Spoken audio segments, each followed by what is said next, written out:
Баршаңызға қайырлы күн достар.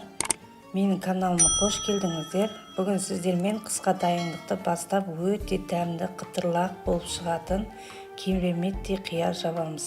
Ал дәл осы рецептпен жабыңыздар, сол кезде атылмайтын болады.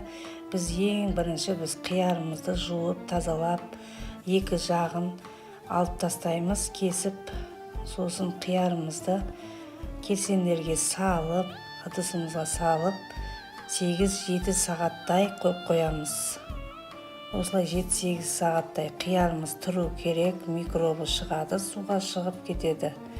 Ал енді оған дейін біз газымызға кастрюльге су қойып қайнатуға жібереміз.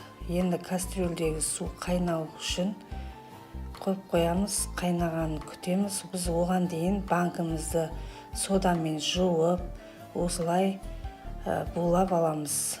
Осылай булап дайындап аламыз. Одан кейін буланған банкілерге қиярымызды және укроп, осы құрамына кіретін заттарымызды рет-ретімен саламыз. Осылай салып шығамыз, барлығына өте кереметтей қияр шығады, дәмі өте керемет шығады. Мен жыл сайын осылай жабамын өзіме. Отбасым да қуанып, қыста жейді. Өте керемет дәмді болып шығады. Енді қайнап тұрған суымызды осылай банкаларымызға құйып, біртіндеп құйып шығамыз.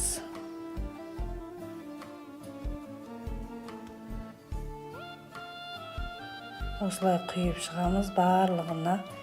Одан кейін тағы да банкадағы суды осылай аударып, екінші мәрте тағы суымызды қайнатуға жібереміз. Осылай екінші мәрте суымыз қайнады, осылай қатты қайнау керек. Одан кейін екінші мәрте банкілерімізге осылай құйып шығамыз суымызды. Барлығына құйып шықтық. Одан кейін барлығына бір-бір аспирин салып шығамыз.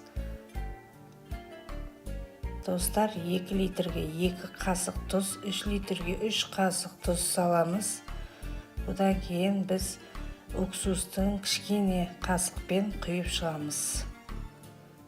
Мендегі 7% уксус, осы уксустан бір-бір қасықтан кішкене шайный ложкамен құйып шығамыз.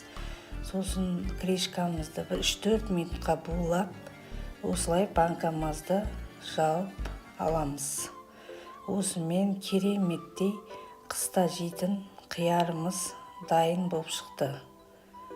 Осылай жауып болған соң төңкеріп банкамызды жылы жерге орап қоясыздар.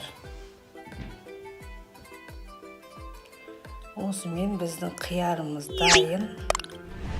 Достар, менің видеом ұнаса, лайк басып, комментарий жазуды ұмытпаңыздар. Келесі кездескенше.